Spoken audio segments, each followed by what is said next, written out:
स्वागत है दोस्तों एक बार फिर से आप सभी का स्टेट एटलस के इस नए एपिसोड में। मैं हूं सलमान और आज जिस राज्य के स्टेट एटलस के बारे में हम लोग चर्चा करेंगे वो राज्य है मध्य प्रदेश। यानी मध्य प्रदेश में बीते हफ्ते ऐसी कुछ महत्वपूर्ण खबरें जिनके आधार पर मानचित्रों से जोड़ करके कोई सवाल बनाया जा सकता है, तो उन्हीं सवालों के माध्यम से आज हम उन सूचनाओं के बारे में चर्चा करेंगे जो कि आगामी परीक्षा में आप सभी के लिए महत्वपूर्ण साबित हो सकती हैं। तो एपिसोड की शुरुआत करते हैं अभ्यास प्रश्न के साथ। अभ्यास प्रश्न में पूछा गया था, नर्मदा की सहायक नदियों का पूर्व से पश्चिम की ओर सही व्यवस्थित क्रम है। यहां पर यह बात ध्यान देना है कि पूर्व से पश्चिम की ओर हमें व्यवस्थित करना है। जो सहायक नदियां दी गई थी उसमें शक्कर, दूधी, तवा, हिरन, दूधी, शक्कर, तवा, हिरन। अगला विकल्प था हिरन, तवा, दूधी या शक्कर। और सबसे अंतिम वाला विकल्प जो दिया गया था उसमें तवा, हिरन और शक्कर और दूधी नदी दी हुई थी। तो इन चार नदियों को अलग अलग क्रम में व्यवस्थित करके चार विकल्प के रूप में इस प्रश्न में आपको दिया गया था और आपको बताना है कि पूर्व से पश्चिम की ओर इसका सही क्रम क्या होगा। तो बहुत से विद्यार्थियों ने इसका सही उत्तर दिया था, तो आइए एक बार देखते हैं मानचित्र के माध्यम से कि इसका सही उत्तर क्या होगा। यहां पर नर्मदा नदी के प्रवाह क्षेत्र को दर्शाया गया है। इससे संबंधित जो इसकी प्रमुख सहायक नदियां हैं उनको भी इसमें दिखाया गया है। अगर यहां से हम देखें शक्कर, दूधी, तवा और हिरन, अगर क्रम की बात करें यानी दिशा की बात करें हम ईस्ट, वेस्ट, नॉर्थ, साउथ, तो पूर्व से पश्चिम की ओर पूछा गया था। तो पूर्व में सबसे पहले हो जाएगी शक्कर नदी, उसके बाद दूधी, फिर तवा और हिरन। तो यही इसका सही व्यवस्थित क्रम हो जाएगा पूर्व से पश्चिम की ओर। तो यहां पर हम देखते हैं सबसे पहले शक्कर, दूधी, तवा और हिरन, यानी कि इस प्रश्न का जो सही उत्तर हो जाएगा ए वाला विकल्प इस प्रश्न का बिल्कुल सही उत्तर हो जाएगा। चलिए आज के एपिसोड के पहले सवाल को देखते हैं। दिए हुए कथनों पर विचार करें। ताप्ती नदी पश्चिम से पूर्व की ओर भ्रंश घाटी में प्रवाहित होती है। यह 3 राज्यों में बहते हुए कच्छ के रण में विलीन हो जाती है। पूछा गया है उपर्युक्त कथनों में से कौन सा या कौन से कथन सही है या सही है। केवल एक, केवल दो, एक और दो दोनों, या उपर्युक्त में से कोई नहीं। यहाँ पर सबसे महत्वपूर्ण बात होती है कि पश्चिम से पूर्व, यहाँ पर हमें एक बात यह ध्यान देना है। दूसरी ये बात यह ध्यान देना है कि यह भ्रंश घाटी में होकर प्रवाहित होती है। तो यह वाला जो दिया हुआ है कि यह भ्रंश घाटी में प्रवाहित होती है, तो यह बिल्कुल सही है। जिस तरह से नर्मदा नदी भ्रंश घाटी में होकर के प्रवाहित होती है, उसी तरह से ताप्ती नदी जो कि बैतूल जिले के मुल्ताई नामक स्थान से उद्गमित होती है और पश्चिम से पूर्व नहीं बल्कि पूर्व से पश्चिम की ओर यह भ्रंश घाटी में प्रवाहित होती है। तो यहाँ पर चूंकि पश्चिम से पूर्व दिया हुआ है इसलिए यह कथन गलत हो जाता है। वहीं अगर बात करें या किन राज्यों से होकर के गुजरती है, तो यह मध्य प्रदेश, महाराष्ट्र और गुजरात यानी कि 3 राज्यों में बहती है, यह भी बिल्कुल सही है। लेकिन यह कच्छ के रण में न विलीन होकर के बल्कि खंपात की खाड़ी में गिरती है। आइए इसको मानचित्र से हम लोग देख लेते हैं या इसका स्पष्टीकरण भी कर लेते हैं। तो सबसे पहले यहाँ पर अगर देखें तो यह मध्य प्रदेश का मानचित्र दिखाया गया है। और अगर हम ताप्ती नदी के उद्गम की बात करें तो यह जो जिला है यह बैतूल जिला है और यहीं पर एक स्थान है मुल्ताई जहां से ताप्ती नदी का उद्गम माना जाता है। और ये यहीं से उद्गमित होते हुए ये कुछ इस तरह से आगे बढ़ रही है, यानी कि ये पूर्व से पश्चिम की ओर बढ़ते हुए महाराष्ट्र में प्रवेश करती है, फिर आगे जाकर के ये गुजरात में चली जाती है। और इसको आगे अगर हम देखें तो यहाँ पर हम देख सकते हैं ये कुछ इस तरह से ताप्ती नदी, इसे तापी नदी भी कहते हैं, और ये आकर के गल्फ ऑफ खंपात यानी खंपात की खाड़ी में गिर जाती है। तो इस तरह से जो दूसरा कथन है वह भी गलत हो जाता है। हालांकि यहाँ पर 3 राज्यों से बहते हुए तो यह बिल्कुल सही है, लेकिन यहाँ पर चूंकि खंपात की खाड़ी न देकर के कच्छ का रण दिया हुआ तो इसलिए यह कथन भी गलत हो जाता है। तो इस तरह से इस प्रश्न का जो सही उत्तर हो जाएगा डी वाला हो जाएगा, यानी कि उपर्युक्त में से कोई भी नहीं। चलिए रुख करते हैं अगले सवाल की तरफ। सवाल पूछा गया है, पश्चिम से पूर्व की ओर नदियों का उनके उद्गम के अनुसार सही व्यवस्थित क्रम है। माही, चंबल, ताप्ती, पार्वती, पार्वती, ताप्ती, चंबल, माही, पार्वती, ताप्ती, चंबल, माही, और सबसे अंत वाला विकल्प है माही, चंबल, पार्वती और ताप्ती। तो यह 4 नदियां हैं, इनको अलग अलग क्रम में व्यवस्थित करके 4 विकल्पों के रूप में दिया गया है और पूछा गया है पश्चिम से पूर्व की ओर उनके उद्गम के अनुसार आपको इस क्रम में व्यवस्थित करना है। बात करें अगर माही नदी की तो यह मध्य प्रदेश के धार जिले से उद्गमित होती है। वहीं अगर चंबल नदी की हम बात करें तो यह इंदौर जिले से उद्गमित होती है। इंदौर जिले में जाना पाव की पहाड़ियां हैं जहां से चंबल नदी का उद्गम माना जाता है। वहीं अगर हम बात करते हैं ताप्ती नदी की तो यह मुल्ताई नामक स्थान से उद्गमित होती है जो कि बैतूल जिले में है। वहीं अगर पार्वती नदी की हम बात करें तो पार्वती नदी जो है मध्य प्रदेश के सीहोर जिले से उद्गमित होती है। तो इस तरह से अगर इन जिलों को हम देखें पश्चिम से पूर्व की ओर तो हमें सही उत्तर मिल जाएगा। तो अगर हम इनको पश्चिम से पूर्व की ओर देखें तो यहां पर हम सबसे पहले देख सकते हैं कि माही नदी पश्चिम से पूर्व की ओर, इसके बाद चंबल नदी, इसके बाद पार्वती नदी और इसके बाद हम यहां पर देख सकते हैं कि ताप्ती नदी। यही क्रम हो जाएगा पश्चिम से पूर्व की ओर।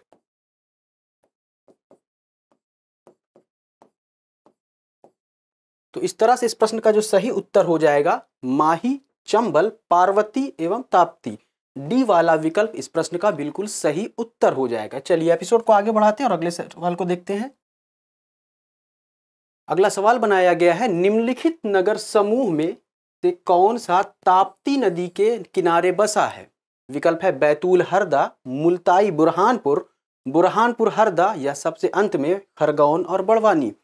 यहां पर पूछा जा रहा है कि ताप्ती नदी के किनारे इन समूहों में से कौन सा नगर बसा हुआ है। तो अगर हम बात करें ताप्ती नदी की तो ताप्ती नदी जो है बैतूल के मुल्ताई नामक स्थान से उद्गमित होती है और आगे बढ़ते हुए खंडवा, बुरहानपुर। तो यहां पर आप देख सकते हैं ये बुरहानपुर है,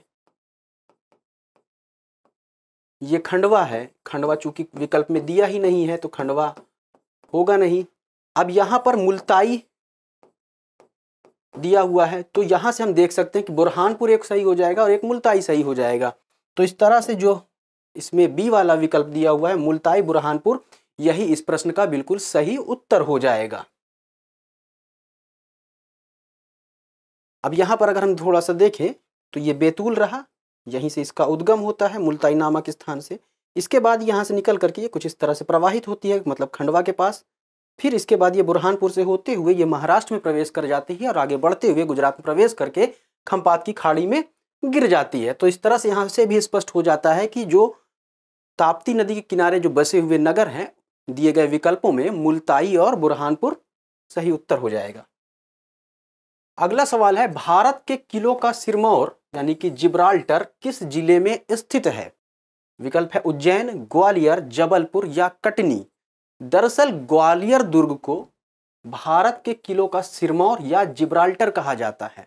तो अब यहां से आप लोग उत्तर का अंदाजा लगा ही सकते हैं कि चूंकि स्पष्ट है ग्वालियर दुर्ग की बात हो रही, तो ग्वालियर दुर्ग कहां पर है? ग्वालियर में स्थित है और इसी दुर्ग के अंतर्गत आलमगीर दरवाजा, गुजरी महल, सास बहू मंदिर भी बनाया गया है। तो ग्वालियर कहां पर स्थित है? इसको मानचित्र पर अगर देखें तो ग्वालियर कुछ यहां पर स्थित है। इससे संबंधित कौन कौन से जिले हैं जो कि अपनी सीमा को इसके साथ साझा करते हैं? तो उसमें भिंड, दतिया, शिवपुरी, श्योपुर और मुरैना। तो यहाँ पर इस तरह से देख सकते हैं कि 5 जिले हैं जो कि ग्वालियर के साथ अपनी सीमा को साझा करते हैं। चलिए अगले प्रश्न को देखते हैं। सवाल बनाया गया है, चंबल संभाग की सीमा राजस्थान के कितने जिलों से स्पर्श होती है? विकल्प है 2, 3, 4, 5। यहाँ पर चंबल संभाग की बात कर रहा तो हमें पहले यह ज्ञात होना चाहिए कि चंबल संभाग के अंतर्गत कितने जिले शामिल हैं, वह जिले कौन कौन से हैं जो कि राजस्थान के साथ अपनी सीमा को बनाते हैं। तो इसको मानचित्र से अगर हम देखें, यहाँ पर हम देख सकते हैं कि ये चंबल संभाग जो है मानचित्र के माध्यम से दिखाया जा रहा है और यहाँ पर श्योपुर, मुरैना और भिंड 3 जिले इस संभाग के अंतर्गत शामिल है। और यहाँ से अगर हम देखें तो यह वाला पोर्शन यानी जिसको अगर हम कह सकते हैं भिंड वाला जिला जो है ये उत्तर प्रदेश से संबंधित है, यानी कि इसकी सीमा उत्तर प्रदेश के किसी जिले के साथ साझा हो रही है। वहीं यहाँ पर मुरैना और श्योपुर की हम बात करें तो ये राजस्थान के साथ अपनी सीमा बनाते हैं। तो यहाँ से अगर हम देखें कि कौन कौन से जिले हैं जो इसके साथ स्पर्श होते हैं, तो मुरैना और श्योपुर में देखें तो राजस्थान के धौलपुर, करौली, सवाई माधोपुर, कोटा और बारां, इस तरह से यहाँ पर 5 जिले हैं जो कि चंबल संभाग के साथ अपनी सीमा को साझा करते हैं। हालांकि बारां की अगर हम बात करें तो यह शिवपुरी से भी सटा हुआ है, यानी शिवपुरी के साथ अपनी सीमा को साझा करता है जो कि ग्वालियर संभाग के अंतर्गत शामिल है। लेकिन हमें यहाँ पर जो प्रश्न पूछा गया है वो चंबल संभाग के बारे में पूछा गया है, तो हमें यहाँ पर बताना होगा कि 5 ऐसे जिले हैं जो कि चंबल संभाग के जो जिले हैं श्योपुर और मुरैना उनके साथ अपनी सीमा को साझा करते हैं। तो इस तरह से इस प्रश्न का जो सही उत्तर हो जाएगा डी वाला हो जाएगा, यानी कि 5। चलिए आगे बढ़ते हैं। सवाल बनाया गया है, दिए गए कथनों पर विचार करें। NH34 यानी राष्ट्रीय राजमार्ग 34 छतरपुर एवं जबलपुर से होकर गुजरता है।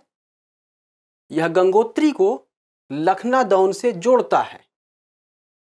पूछा गया है उपरोक्त कथनों में से कौन सा या कौन से कथन सही है या सही है, केवल एक, केवल दो, एक और दो दोनों, या उपर्युक्त में से कोई नहीं।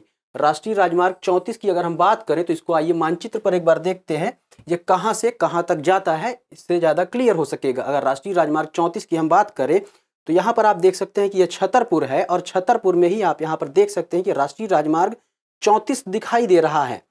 तो ये यहां से आगे बढ़ते हुए इस तरह से फिर ये दमोह से होकर के गुजरता है, फिर इसके बाद ये आगे बढ़ते हुए ये जबलपुर, और फिर जबलपुर से आगे बढ़ते हुए ये सिवनी जिले में प्रवेश कर जाता है, और सिवनी जिले में ही लखनादौन स्थान है।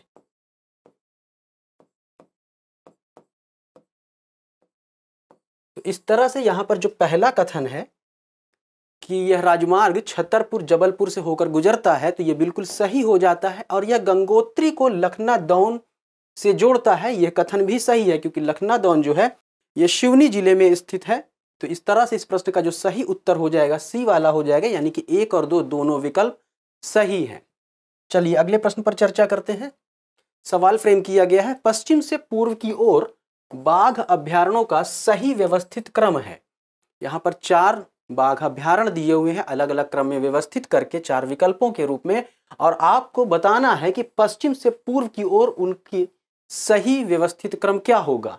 कौन कौन से बाघ अभ्यारण्य है? पन्ना, सतपुड़ा, बांधवगढ़, पेंच, इन्हीं को अलग अलग क्रम में व्यवस्थित किया गया है। तो आइए मानचित्र पर देखते हैं सबसे पहले कि कौन सा होगा पश्चिम की ओर। तो इस मानचित्र में अगर हम देखें बाघ अभ्यारण्यों की स्थिति क्या होगी जो कि विकल्प में पूछे गए हैं, तो सबसे पहले अगर हम यहाँ पर देखें तो सतपुड़ा टाइगर रिजर्व दिखाई दे रहा है। उसके बाद अगर हम देखें तो यहाँ पर पेंच टाइगर रिजर्व दिखाई दे रहा है, और इसके बाद अगर हम देखें तो पन्ना टाइगर रिजर्व, और इसके बाद अगर देखें तो बांधवगढ़ टाइगर रिजर्व। अब प्रश्न में पूछा गया है पश्चिम से पूर्व की ओर,